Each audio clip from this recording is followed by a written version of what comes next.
반갑습니다. 자, 오늘 우리는 먼저 그의 나라와 그의 의를 구하라 라는 제목으로 말씀을 한번 나눠보도록 하겠습니다. 자, 오늘 우리가 함께 나눌 말씀, 아마 여러분들 신앙생활 하면서 가장 많이 들었고 또 가장 많이 암송했던 말씀 중에 하나가 아닐까라는 생각이 듭니다. 마태복음 6장 33절, 그런즉 너희는 먼저 그의 나라와 그의 의를 구하라. 그리하면 이 모든 것을 너희에게 더하시리라. 아멘. 익숙하시죠? 기독교 집안이나 또 가정이나 사업장에 가면 이 글귀가 적혀져 있는 액자가 걸려 있는 것을 심심치 않게 보게 됩니다. 새해 덕담으로도 많이 주고받는 말씀이기도 하죠. 자, 그런데 여러분, 이 익숙하다는 것이 때로는 우리의 신앙생활에 위험한 것, 무서운 것이 될 수도 있습니다. 왜냐하면 너무나 잘 안다고 생각하기에 더러는 고민하지 않고 쓱 지나가 버릴 때가 있기 때문이죠. 오늘 우리가 읽었던 본문 여러분들은 어떻게 이해하십니까? 혹시 하나님과 거래하는 계약서 정도로 생각하지는 않으십니까? 하나님, 제가 주일 성소도 하고 11조도 하고 봉사도 먼저 할 테니까 약속하신 대로 이 모든 것, 돈벼락, 사업 대박, 자녀 성공을 저에게 더하여 주십시오라고 말입니다. 우리는 종종 이 말씀을 보상을 받기 위한 조건 정도로 이해하곤 합니다. 내가 이만큼 했으니 하나님도 이 정도는 해주셔야 합니다 라고 말이죠. 하지만 과연 오늘의 말씀이 그런 의미일까요? 오늘 주님께서 이 말씀을 주신 진짜 의도는 비즈니스가 아닙니다. 만약 그렇다면 평생 복음을 위해 살다가 감옥에서 순교한 사도 바울은 하나님께 사기를 당한 꼴이 되지 않겠습니까? 오늘 우리는 이 익숙한 본문을 조금은 낯설게 읽어보도록 하겠습니다. 익숙한 껍질을 깨고 그 속에 들어있는 하나님의 나라의 질서가 무엇인지를 한번 볼 텐데, 오늘 우리는 이 말씀을 통해서 우리의 뒤틀린 가치관이 바로 잡히고 인생의 진짜 목표가 무엇인지를 깨닫게 되는 그 놀라운 은혜가 저와 여러분들 가운데 있기를 주님의 이름으로 축복합니다. 자, 첫 번째, 우리는 염려의 고리를 끊어내는 접속사 그런즉에 대해서 한번 살펴보도록 하겠습니다. 오늘 보면 33절을 보시면 그런즉이라는 단어로 시작을 합니다. 여러분, 성경을 읽을 때 이런 접속사를 유념해서 볼 필요가 있는데, 그런즉이라는 말의 의미가 뭐겠습니까? 앞에 있는 내용과 뒤의 내용을 강력하게 연결해주는 다리 역할을 하는 단어입니다. 자, 그렇다면 우리가 먼저 앞의 내용이 무엇인지를 생각해 보아야겠죠. 우리가 지난주에 보았지만 예수님은 25절에서 32절까지 말씀을 통해서 아주 길게 염려에 대해서 말씀을 하셨습니다. 목숨을 위하여 무엇을 먹을까, 무엇을 마실까, 몸을 위하여 무엇을 입을까 염려하지 말아라. 그러면서 우리의 눈을 자연을 향하도록 하셨는데, 먼저 공중의 새를 보라고 하셨습니다. 새들은 어떻습니까? 농사도 짓지 않고 창고에 곡식을 모아두지 않습니다. 그럼에도 불구하고 그들은 굶어 죽지 않습니다. 왜 그렇습니까? 하나님이 먹이시기 때문이죠. 또 들의 백합화는 어떻습니까? 저 꽃들은 길쌈을 합니까? 옷감을 짭니까? 그렇게 하지 않습니다. 가만히 있어도 솔로몬의 모든 영광보다 더 아름다운 옷을 입고 살아갑니다. 왜 그렇습니까? 하나님이 그것들을 입히기 때문이죠. 여러분, 그런데 우리가 여기서 먼저 솔직하게 우리의 중심을 한번 돌아보았으면 좋겠습니다. 여러분들은 왜 염려하십니까? 여러분들은 왜 걱정하십니까? 하나님이 없다고 믿기 때문에 염려하십니까? 아닐 겁니다. 하나님을 믿기는 믿는데 내 현실의 문제가 하나님보다 더 커 보이기 때문에 염려하는 것 아니겠습니까? 그러니까 우리의 염려 밑에는 근본적으로 뭐가 딸려 있는 겁니까? 두려움이 깔려 있다라고 볼 수 있다는 것이죠. 내가 챙기지 않으면 아무도 나를 챙겨주지 않을 것이라는 고아와 같은 두려움이 우리의 삶 가운데 있기 때문에 염려하고 있는 겁니다. 내 인생은 내가 책임져야 한다고 생각하니까 내 능력이 부족하면 불안해지는 것이죠. 예수님은 이 지점을 정확하게 꿰뚫어 보시고는 32절에서 이렇게 말씀하셨습니다. 이는 다 이방인들이 구하는 것이라. 여기서 이방인이라는 것은 혈통적 의미에서 이방인이 아니라 영적인 의미에서 하나님 아버지가 없는 사람, 다르게 표현하자면 영적인 고아들을 말합니다. 아버지가 없는 고아들은 어떻게 하겠습니까? 스스로 자신의 인생을 책임지려 합니다. 자기 먹을 것을 자기가 구해야 하고 자기 잘 곳을 스스로 마련해야 합니다. 그러니 늘 불안하고 염려가 될 수밖에 없겠죠. 하지만 우리에게 예수님은 어떻게 선언하십니까? 너희 하늘 아버지께서 이 모든 것이 너희에게 있어야 할 줄을 아시느니라. 사랑하는 성도 여러분, 우리는 누구의 자녀입니까? 하나님의 자녀입니다. 그리고 우리 하나님은 우리의 필요를 모르시는 분이 아닙니다. 하나님은 뜬구름 잡는 신앙적인 이야기만 좋아하고 우리가 배고픈지 우리의 삶이 얼마나 팍팍한지에 대해 관심이 없는 분 아니십니다. 하나님은 우리가 밥을 먹어야 살 수 있는 존재인지를 아시고 우리가 옷을 입고 쉴 곳이 필요하다는 것 또한 아시는 분입니다.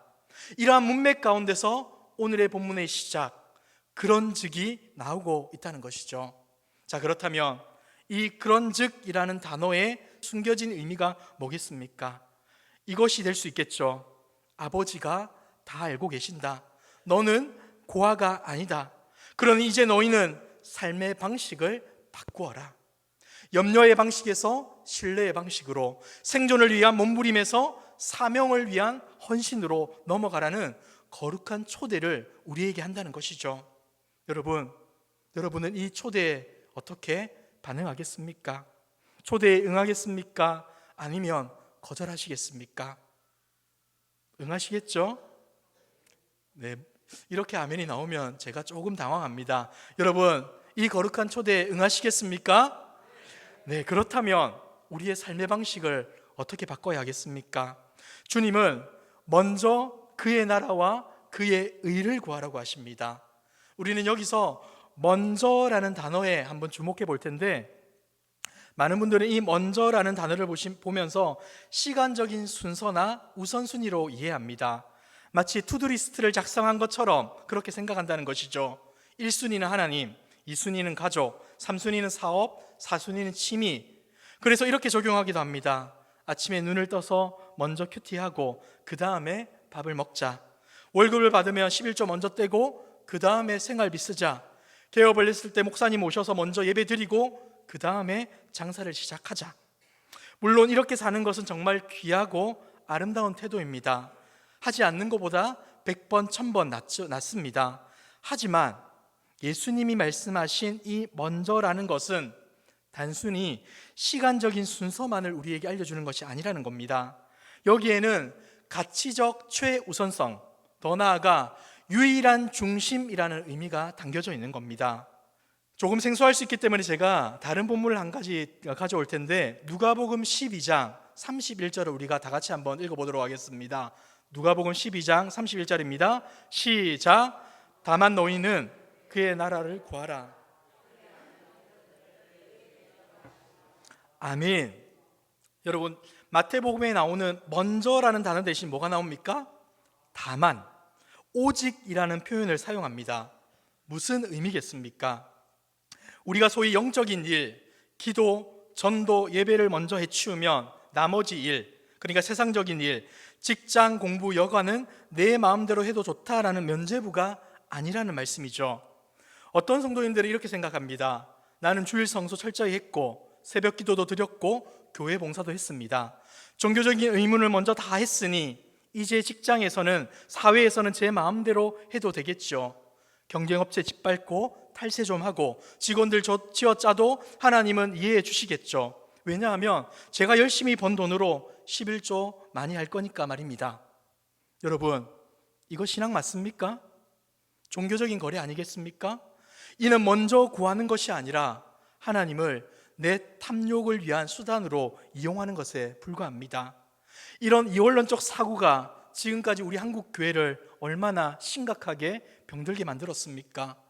교회에서는 그럴듯한 종교인으로 살아가고 세상에서는 세상 사람들과 구별 없는 모습으로 살아가는 것. 그렇게 살아가도 교회에서 잘하면 칭찬하고 잘 신앙생활하고 있다라고 평가하는 것. 이것이 지금까지 한국 교회의 민낯 아니었습니까?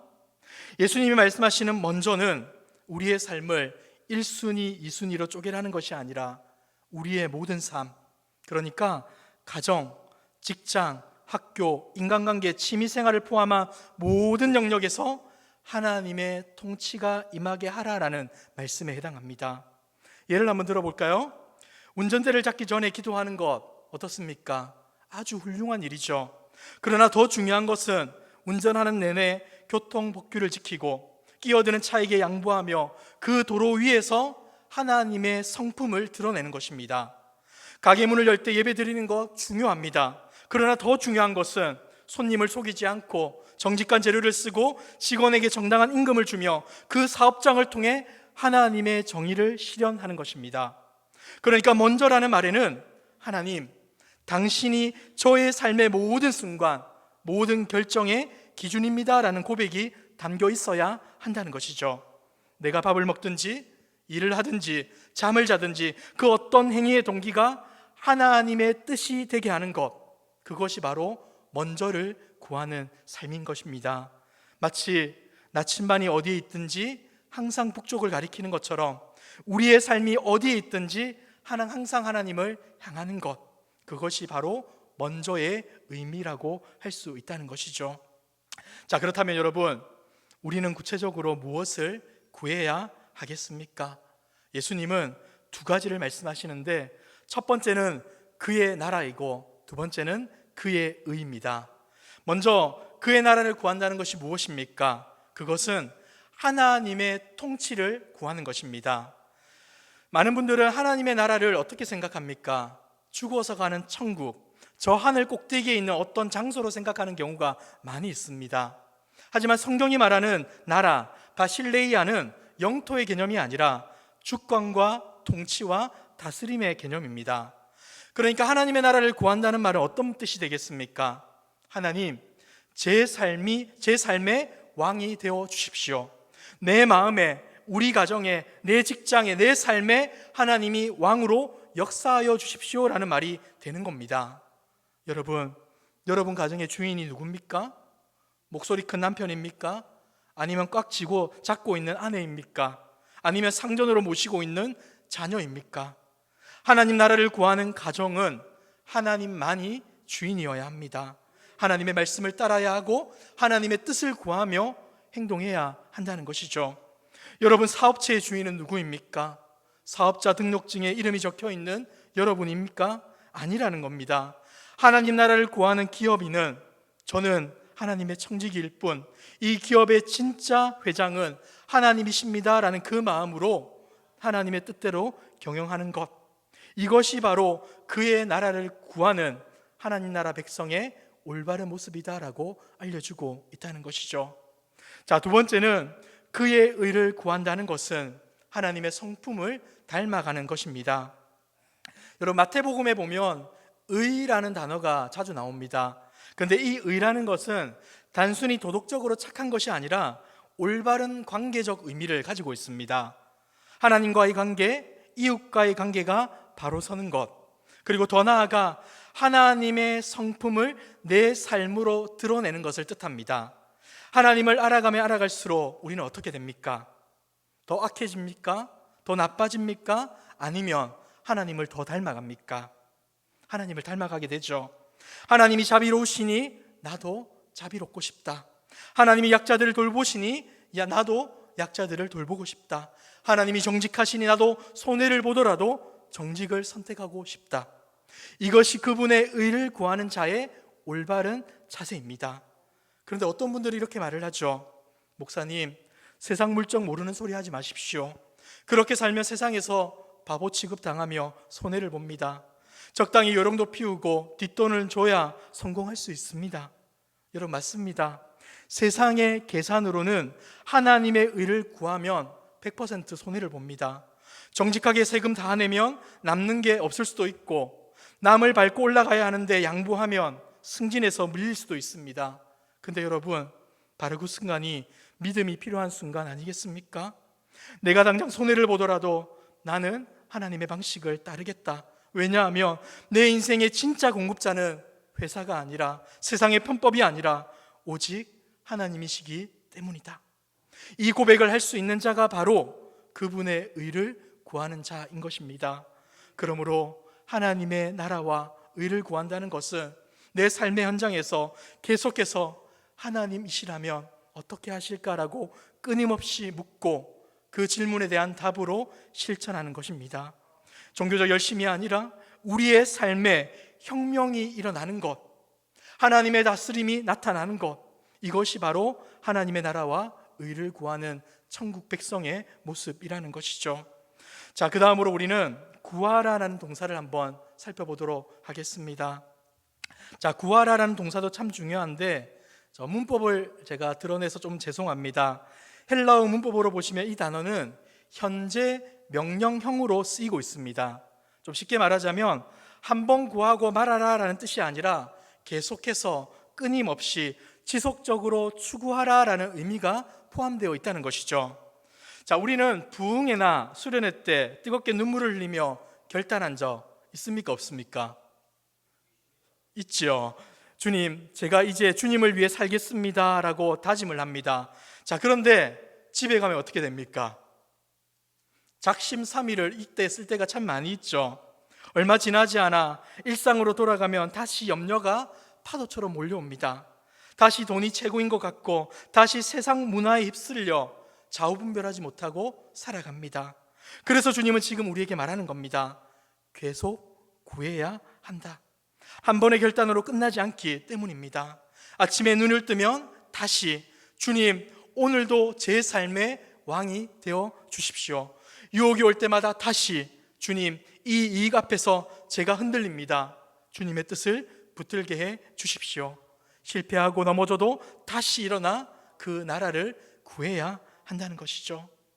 세상은 우리의 시선을 자꾸만 흔들려고 합니다. 스마트폰을 켜면 어떻습니까? 화려한 세상의 문화들이 우리의 눈에 들어오고 뉴스를 보면 이런저런 소식 때문에 우리의 마음이 힘들어집니다. 때문에 우리는 어떻게 해야 한다는 겁니까? 의지적으로 반복적으로 우리의 시선을 하나님께 고정해야 한다는 것이죠. 이것이 바로 하나님의 의와 하나님의 나라를 구하는 자의 마땅한 모습인 것입니다. 마지막으로 약속의 말씀을 살펴볼 텐데 우리 33절 하반절 같이 한번 읽어볼까요? 빨간색으로 한 부분을 같이 읽겠습니다. 시작. 그리하면 이 모든 것을 너희에게 더하시리라. 아멘. 많은 분들이 이 구절 때문에 이 본문에서 아멘을 강력하게 외칠 겁니다. 근데 여러분, 냉정하게 질문해 보았으면 좋겠습니다. 이 본문에 나오는 모든 것이, 이 모든 것이 무엇입니까? 무엇입니까? 문맥을 따라 살펴보자면 이 모든 것이란 먹을 것, 마실 것, 입을 것입니다. 좀 더 풀어서 설명하자면 우리의 생존에 필요한 것들을 우리 주님께서는 공급해 주겠다라고 말씀하고 있습니다. 그러니까 지금 주님은 만사 형통이나 벼락부자를 약속한 게 아니라는 것이죠. 내가 하나님 나라를 구하면 갑자기 빚이 다 사라지고 자녀가 전국 1등하고 불치병이 낫고 사업이 잘 되어 재벌처럼 된다는 약속이 아니라는 말입니다. 하나님 나라를 위해 평생 바친 사도 바울을 보십시오. 그는 굶주렸고 매 맞았고 감옥에도 갇혔습니다. 초대교회 많은 성도들을 보십시오. 많은 사람들이 사자의 밥이 되었습니다. 그들은 먼저 하나님의 나라와 의를 구하지 않아서 그렇게 된 것입니까? 아니면 믿음이 부족해서 그런 겁니까? 둘 다 아닙니다. 그들은 누구보다 먼저 하나님의 나라를 구했고 하나님을 위해 살았습니다. 그럼에도 불구하고 그들의 삶은 고난의 연속이었다는 것이죠. 그렇다면 오늘 본문에 등장하고 있는 이 모든 것을 더하시리라는 약속, 어떤 의미겠습니까? 하나님은 지금 거짓말을 하는 겁니까? 아닙니다. 이 말씀의 핵심은 하나님 나라를 위해 사는 자를 하나님께서 책임지신다라는 말씀을 가지고 있습니다. 군인이 전쟁터에 나가면 국가는 그 군인의 먹을 것, 입을 것, 무기를 책임집니다. 군인이 오늘 점심 뭐 먹지, 총알은 어디서 구하지 하며 걱정합니까? 하지 않습니다. 싸우는 것에만 집중하면 나머지는 나라에서 보급해 주는 것이 당연합니다. 하지만 이 보급품이라는 것은 사치품이 될 수 없는 것이죠. 대체로 전쟁에 필요한 만큼 주어지고 때로는 풍족하게, 때로는 비상식량으로 주어지기도 합니다. 하나님은 우리 인생의 국간이 되어주시는데 우리가 하나님 나라를 위한 거룩한 목적을 가지고 살기로 결단한다면 하나님은 우리의 삶에 필요한 것을 공급해 주십니다. 때로는 풍족하게 채우셔서 나누게 하시고, 때로는 까마귀를 통해서 일용할 양식을 주어 우리의 신앙생활을 훈련시키십니다. 여러분, 이것을 믿으십니까? 하나님 나라를 구하는 자에게도 환난이 오고 시련이 옵니다. 굶주릴 때도 있습니다. 그러나 하나님은 그 속에서도 우리를 결코 버리지 않으신다고 약속해 주십니다.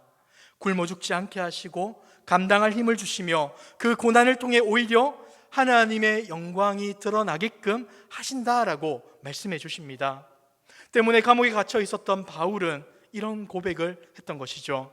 빌립보서 4장 12절과 13절 말씀, 우리가 잘 아는 말씀인데 같이 한번 읽어보도록 하겠습니다. 시작. 나는 비천에 처할 줄도 알고 풍부에 처할 줄도 알고 배고픔과 풍부와 궁핍에도 처할 줄 아는 일체의 비결을 배웠느라. 내게 능력 주시는 자 안에서 내가 모든 것을 할 수 있느니라. 아멘. 여러분, 이것이 진짜 복 아닙니까? 돈이 많아서 든든한 것이 아니라 돈이 있든지 없든지 하나님이 나와 함께 하시기에 든든한 것, 환난 중에서도 합력하여 선을 이루시는 하나님을 믿기에 웃을 수 있는 것, 이것이 바로 모든 것을 더하시는 하나님의 은혜인 것입니다.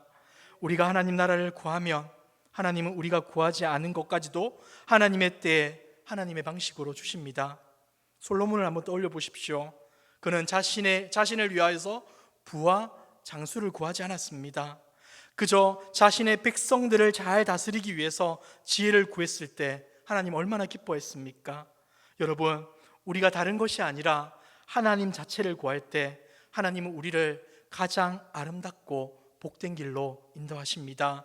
그 길은 때로는 좁은 길일 수도 있고 가시밭길일 수도 있지만 그 길 끝에는 무엇이 있습니까? 우리가 헤아릴 수 없는 하나님의 영광이 있다라고 말씀해주고 있는 것입니다. 사랑하는 성도 여러분, 말씀을 맺겠습니다. 오늘 여러분의 심장을 뛰게 하는 것은 무엇입니까? 아침에 눈을 뜨게 하는 힘은 무엇입니까? 통장에 적혀있는 숫자입니까? 자녀의 성적표입니까? 남들의 칭찬과 인정입니까? 아니면 이 땅에 무너진 정의가 회복되고 죽어가는 영혼이 살아나며 하나님의 뜻이 이루어지는 그것으로 기뻐하십니까? 사랑하는 아들아, 먹고 사는 문제 중요한지 내가 다 안다. 하지만 내가 너희를 겨우 밥이나 먹고 살다가 죽을 존재로 지은 것이 아니란다. 내 나라를 위해, 영원한 가치를 위해 너희를 창조하였으니 이제 그 작은 염려의 감옥에서 나와 나를 바라보고 내가 이루어 나가는 나라를 위해 살아가길 바란단다. 사랑하는 성도 여러분, 이 말씀이 여러분의 가슴에 박히길 소망합니다. 순서를 바꾸십시오. 아니, 중심을 바꾸십시오. 여러분의 일터가 단순히 돈을 버는 수단이 아니라 하나님의 의를 드러내는 선교지가 되게 하십시오. 이익이 좀 줄더라도 정직을 심으십시오. 그게 하나님의 나라를 구하는 것입니다. 여러분의 공부가 단순히 취업을 위한 스펙 쌓기가 아니라 세상을 섬기기 위한 거룩한 준비가 되게 하십시오. 실력을 쌓아서 남주는 자가 되십시오.